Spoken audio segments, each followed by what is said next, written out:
सबसे पहले मेरा आप सभी को प्यार भरा प्रणाम। मैं मधु जोशी स्वागत करती हूँ आपका अपने YouTube चैनल मधु गढ़वाली 121 पे। तो दोस्तों, आज की वीडियो में मैं आपको श्रावण मास महात्म्य का 16वां अध्याय सुनाऊंगी। आप भी मेरे साथ श्रावण मास महात्म्य का 16वां अध्याय ध्यानपूर्वक और पूरा जरूर सुनिएगा। 16वें अध्याय में शीतला सप्तमी व्रत का वर्णन किया गया है। भगवान शंकर श्री सनत कुमार से बोले, अब मैं तुम्हें श्रावण शुक्ल सप्तमी व्रत के विषय में बताता हूँ, ध्यानपूर्वक सुनो। पहले दीवार पर बावली का चित्र बनाए, उसमें अशरीरी संज्ञक दिव्य स्वरूपधारी 7 जल देवता बनाए। लड़कों के साथ पुरुष नारी एवं घोड़ा बैल नर वाहन सहित पालकी के चित्र बनाए। 16 उपचार द्वारा जल देवी की पूजा कर ककड़ी, दही और चावल का नैवेद्य समर्पण करें। नैवेद्य पदार्थों का बयाना निकालकर ब्राह्मण को अर्पण करना चाहिए। इस प्रकार 7 वर्ष तक व्रत करके 7 सौभाग्यवती स्त्रियों को भोजन कराकर उद्यापन करना चाहिए। एक सोने के पात्र में 7 जल देवताओं की प्रतिमाएं रखकर पहले दिन अपने पुत्र के साथ उन प्रतिमाओं का पूजन करना चाहिए। दूसरे दिन ग्रह होम सहित चरु होम करना चाहिए। अब तुम इस व्रत के फल के बारे में सुनो। महाराष्ट्र प्रदेश में शोभन नाम का एक नगर था। उसमें एक धार्मिक विचारों वाला धनी व्यक्ति रहता था। उसने निर्जन वन में एक बावड़ी बनवाई। बावड़ी में उतरने के लिए उसने मूल्यवान पत्थरों की सीढ़ियाँ बनवाई, परंतु उस बावड़ी में एक बूंद भी पानी नहीं आया।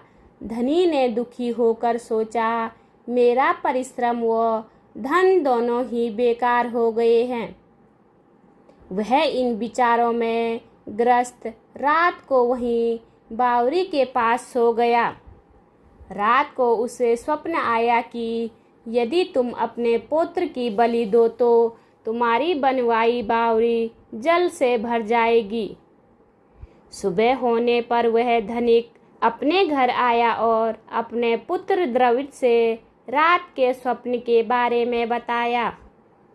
उसका पुत्र द्रविड़ भी धार्मिक वृत्ति वाला था। उसने पिता की बात सुनकर कहा, पिताश्री, आप मेरे जन्मदाता हैं। इस प्रकार आप अपने पौत्रों के भी जन्मदाता हुए। यह तो एक धार्मिक कार्य है।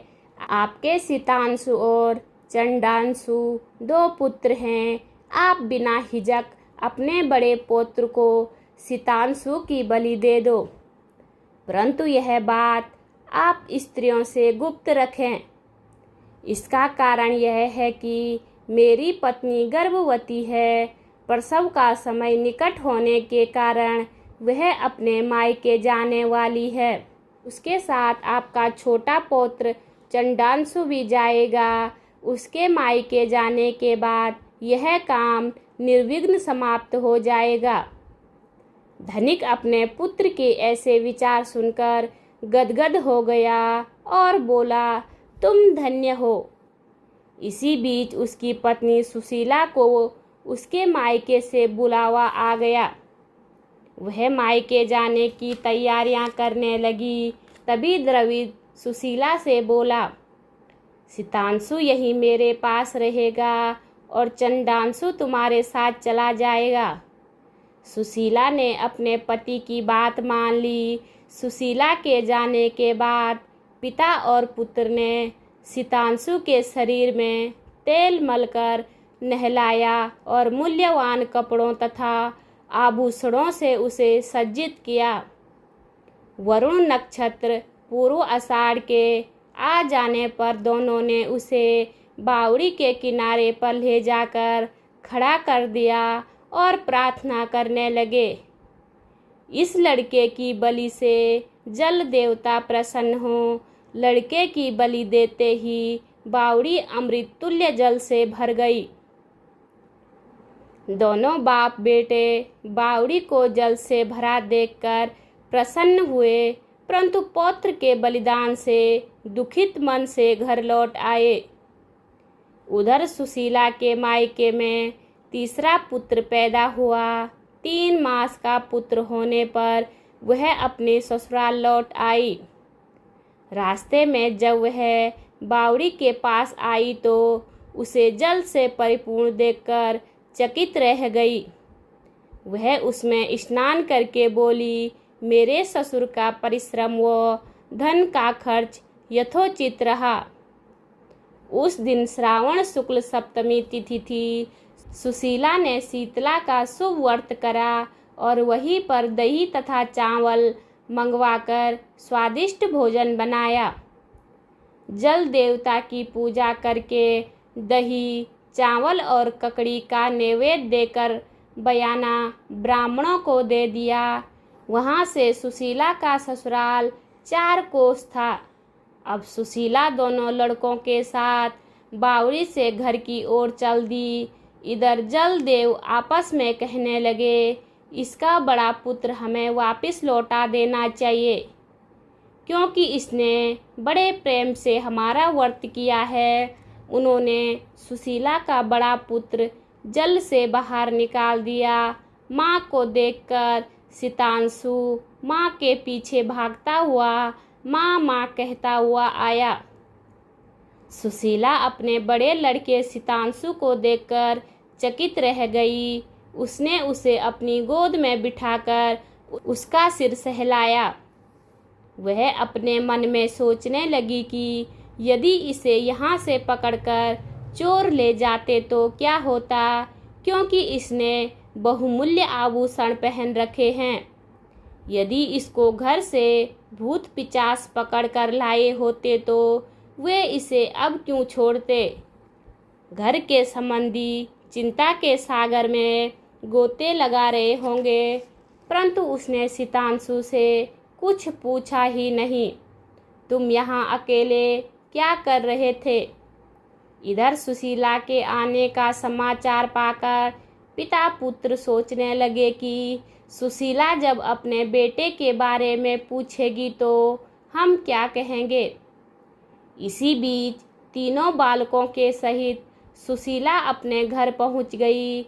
ससुर और पति बड़े पुत्र सितांशु को देखकर बड़े अचंभे में पड़ गए तथा इसके साथ ही प्रसन्न होकर सुशीला से पूछा, हे सुभद्रे, तुमने किस पुण्य या व्रत को किया था? निश्चय ही तुम कोई पवित्र आत्मा हो। इस सितांशु को मरे हुए 2 महीने बीत चुके हैं, फिर तुमने इसे कहाँ से प्राप्त किया है? जाते समय तुम अपने साथ एक लड़का ले गई थी और आते समय 3 पुत्रों को लेकर आई हो। यह बड़े आश्चर्य की बात है। तुमने हमारे वंश का उद्धार किया है। मैं तुम्हारी कैसे और किस प्रकार स्तुति करूं? इस प्रकार उसके ससुर ने उसकी प्रशंसा की और पति ने उसे प्यार भरी नज़रों से देखा। सास ने भी उसकी प्रशंसा की। सुशीला ने प्रसन्न होकर कहा, यह सब सुमार्ग पर चलने का फल है। हे सनत कुमार, तुमसे मैंने शीतला सप्तमी का व्रत एवं उसकी कहानी सुनाई है। इस व्रत में दही, चावल, ठंडा जल, ककड़ी, फल, बावड़ी जल और शीतला माता को देवता कहे गए हैं। इसे करने वाले तीनों प्रकार के तापों से मुक्त हो जाते हैं। इसलिए श्रावण शुक्ल सप्तमी का नाम शीतला सप्तमी हुआ। बोलिए शिव शंकर भगवान की जय, शीतला माता की जय, पार्वती माता की जय। उम्मीद करती हूँ आपको वीडियो पसंद आई होगी। वीडियो पसंद आए तो वीडियो पे लाइक कीजिए, कमेंट कीजिए, अपने दोस्तों के साथ शेयर कीजिए। चैनल पे नए हो तो सब्सक्राइब ज़रूर कीजिए। मैं मधु जोशी मिलती हूँ आपको अगली वीडियो में। तब तक के लिए बाय बाय, धन्यवाद।